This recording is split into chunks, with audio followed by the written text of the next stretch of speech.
கிறிஸ்துவுக்குள் பிரியமானவர்களே, கர்த்தராகிய இயேசு கிறிஸ்து நாமத்தில் உங்களுக்கு வாழ்த்துதல் தெரிவித்துக் கொள்கிறேன். இந்த புதிய நாளிலும் அப்பா உங்களை புதிய நன்மையினாலும் கிருபைகளினாலும் உங்கள் ஒவ்வொருவரையும் ஆசீர்வதிப்பாராக.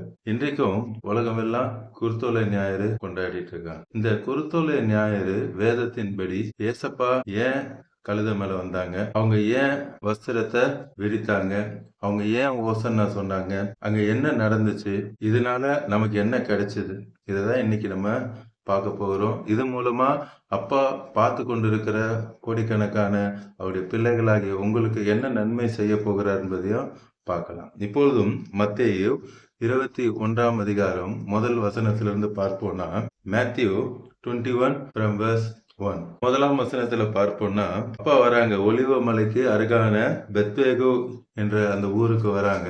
அங்க இருந்த அப்பா சீசர்களுக்கு சொல்றாங்க, கழுதைய அழைத்து கொண்டு வாங்கன்னு சொல்லி. 4ஆம் வசனம் verse 4, இதோ உன் ராஜா சாந்த குணமுள்ளவராய் கழுதையின் மேலும் கழுதை குட்டியாகிய மரியின் மேலும் ஏறிக்கொண்டு, மரினா குட்டி, எப்படி கோழி குட்டி கோழி குஞ்சுன்னு சொல்றோம்ல, அது போல மரினா குட்டி ஏறிக்கொண்டு உன்னிடத்தில் வருகிறார் என்று சீயோன் குமாரத்திகள் சொல்லு என்று. இப்போ இங்க ஒரு தீர்க்க தரிசனத்தை பார்க்கிறோம். சகரியா 9ஆம் அதிகாரம் 9ஆம் வசனத்துல அப்பா சொன்ன அந்த தீர்க்க தரிசனம் இங்க நிறைவேறுகிறதை பார்க்கிறோம். அப்பா ஏன் கழுதையை தேர்ந்து கொண்டாங்க? நம்ம நினைக்கிறோம் நம்ம ஊர்ல கழுதைய பார்த்தா அது ஒரு கேவலமான மிருகம் அப்படின்னு நினைப்பாங்க. ஆனா கழுதை அப்படிப்பட்டது இல்ல. இஸ்ரவேலர்களுக்கு நீங்க பாத்தீங்கன்னா அந்த ஊர்ல குதிரையை விட ஒட்டகம் தான் விலை அதிகம். ஒட்டகத்தை விட விலை எது அதிகம் அப்படின்னு பார்த்தா கழுதை தான் விலை அதிகம். இங்க ராஜா, இதோ உன் ராஜா கழுதையின் மேல வராங்கன்னு சொல்லி பார்க்கிறோம். கழுதை மேல் வந்தா என்ன அர்த்தம் அப்படின்னா, 1 ராஜாக்கள் 1:33, 1 Kings 1:33. இங்க தாவீதை பார்த்தோம்னா அவர் சொல்றாரு, என் குமாரனாகிய சாலமோனை என் கோவேறு கழுதையின் மேல் ஏற்றி, தாவீதுடைய கோவேறு கழுதையின் மேல் ஏற்றி அவன் எங்க அழைத்து கொண்டு போகணுமா, கீகோனுக்கு அழைத்து கொண்டு போகணும். 34ஆம் வசனம் verse 34ல அழைத்து கொண்டு தீர்க்கதரிசியாகிய நாத்தானும் அவனை இஸ்ரவேலின் மேல் ராஜாவாக அபிஷேகம் பண்ண கடவர்கள். அப்போ ஒரு ராஜாவை அபிஷேகம் பண்ணணும்னா எதுல அழைத்து கொண்டு போவாங்க? கழுதையில் தான் அழைத்து கொண்டு போவாங்க. இங்க நம்ம அப்பாவும் ராஜாதி ராஜா, அதனாலதான் என்ன பண்றாங்க, கழுதையில. அதே இன்னொரு வசனம் கூட நம்ம பார்க்கலாம். நியாயாதிபதிகள் 5ஆம் அதிகாரம் 10ஆம் வசனம், Judges 5:10, வெள்ளை கழுதைகளின் மேல் ஏறுகிறவர்களே, நியாயஸ்தலத்தில் வீட்டிருக்கிறவர்களே. நியாயஸ்தலத்துல யார் வீட்டிருப்பா? ராஜா தான் வீட்டு இருப்பாங்க.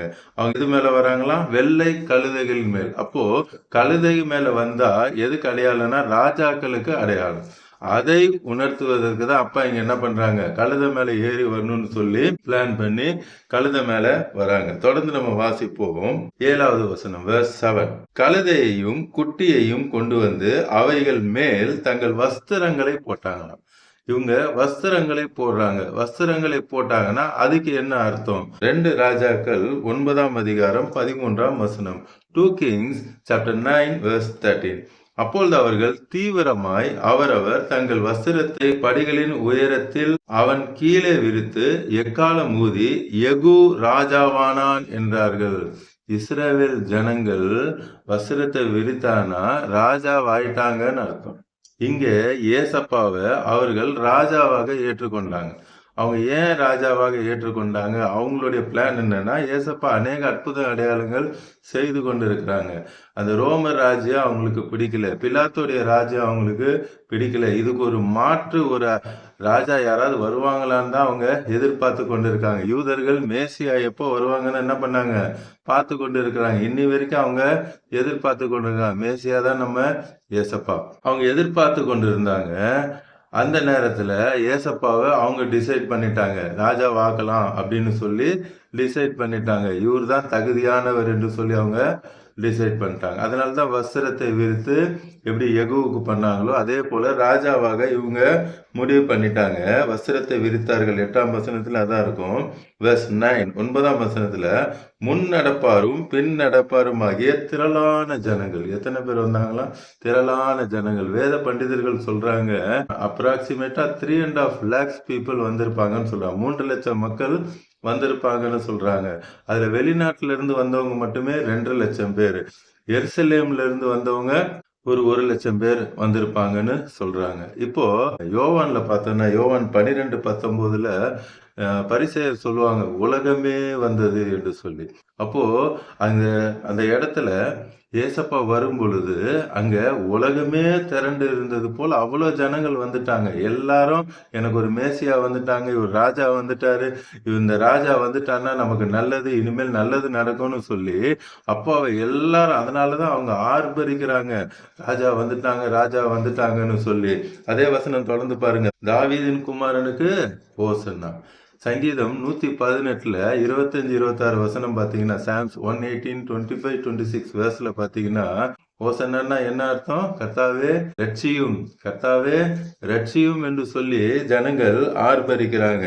யோவான் 12:13 ஜான் 12:13 பாத்தீங்கன்னா ஓசன்னா கர்த்தருடைய நாமத்தினாலே வருகிற இஸ்ரவேலின் ராஜா ஸ்தோத்தரிக்கப்பட்டவர் என்று ஆர்ப்பரித்தார்கள். இஸ்ரவேலின் ராஜா என்று முடிவு பண்ணி என்ன பண்ணிட்டாங்க? ஆர்ப்பரிக்க ஆரம்பிச்சிட்டாங்க. 10வது வசனம் வெர்ஸ் 10 அவர் எருசலேமுக்குள் பிரவேசிக்கையில் நகரத்தால் யாவரும் ஆச்சரியப்பட்டாங்க. இங்க நகரத்தார் யாவரும் ஆச்சரியப்படுறாங்க. ஏன் ஆச்சரியப்படுறாங்க? இப்பதான் ஆர்ப்பரித்து கொண்டு இருந்தாங்க. இப்போ ஏன் ஆச்சரியப்படுறாங்க? அங்க மக்கள் அவர்களோடு கூட வரும் பொழுது கரெக்டாக அந்த எருசலேம்ல இருந்து ரோடு 2ஆக பிரியும். ரைட் ஹேண்ட் சைட்ல போனா அங்க பிலாத்தோடைய கோட்டை இருக்கிறது, வெறும் 200 மீட்டர் தான். லெஃப்ட் சைட்ல போனா தேவாலயம், சர்ச் அங்க இருக்கு. இப்போ ஏசப்பா அங்க இருக்காங்க. இப்ப ஏசப்பா லெஃப்ட் போவாங்களா ரைட் போவாங்களான்னு சொல்லி எல்லாரும் பார்த்து கொண்டு இருக்காங்க. ஆக்சுவலா அங்க முதல் மாதம் 15ஆம் தேதி பஸ்கா ஆட்டுக்குட்டிய அடிப்பாங்க. அந்த அடிக்கிறதுக்கு 5 நாளுக்கு முன்னாடி எல்லா பலியாட கொண்டு வந்து அங்க தேவாலயத்துல கொடுப்பாங்க. இந்த இஸ்ரவேல் ஜனங்கள் என்ன நினைத்தாங்க, இது அந்த ஓய்வு நாளுக்கு அடுத்த நாள். அவங்க கணக்கு கரெக்டா 5வது நாள். இந்த பாம் சண்டேன்றது அவங்க கணக்குல கரெக்டா 5வது நாள். அப்போ அவங்க என்ன நினைத்தாங்க, காலையில ஏசப்பாவை ராஜாவாக்கிட்டு ஈவினிங் போய் நம்ம பலியாட்ட தேவாலயத்துல கொடுத்துடலான்னு அவங்க ரெட்டிப்பான சந்தோஷத்துல இருந்தாங்க. ஆனா அங்க என்ன நடந்துச்சு அப்படின்னா, ஏசப்பாவுடைய தீர்மானம் வேற, மனுஷன் நினைக்கிறது வேற, ஏசப்பாவோட தீர்மானம் வேற. மனிதர்கள் அவங்க யூதருக்கு ஒரு ராஜா வேணும்னு அவங்க நினைக்கிறாங்க. ஆனா நம்ம அப்பா அப்படி கிடையாது. அண்ட சராசரிகள மக்கள் எல்லாரும், நாம எல்லாரும் ரட்சிக்கப்பட்டு எல்லோரும் நித்திய ஜீவன் பெறணும்னு தான் அப்பாவுடைய சித்தம். அப்பா யூதர்களுக்கு இஸ்ரவேல்களுக்கு மாத்திரம் ராஜாவா ஆகிறதுக்காக இந்த பூமியில வரல. பார்த்து கொண்டிருக்கிற கோடிக்கணக்கான பிள்ளைகள் நாம் எல்லாரும் ரட்சிக்கப்படணும், எல்லாரும் நித்திய ஜீவனை பெற்றுக்கொள்ளணும்னு சொல்லிதான் அப்ப இந்த பூமிக்கு வந்தாங்க. அவங்க ஏன் ஆச்சரியப்பட்டாங்கன்னா 12ஆம் வசனம் பாருங்க வெர்ஸ் 12. இயேசு தேவாலயத்தில் பிரவேசித்து, அந்த ரோடு 2ஆக பிரிந்தது. அவங்க நினைச்சாங்க ரைட் எடுத்து அங்க பிலாத்து ராஜாவை துரத்தி விட்டுட்டு, ரோம ராஜ்யத்தை துரத்தி விட்டு இஸ்ரவேல் ஜனங்களுக்கு ராஜா ஆவான்னு சொல்லி அவங்க நினைச்சாங்க. ஆனா அப்பா லெஃப்ட் எடுத்து எங்க போயிட்டாங்க?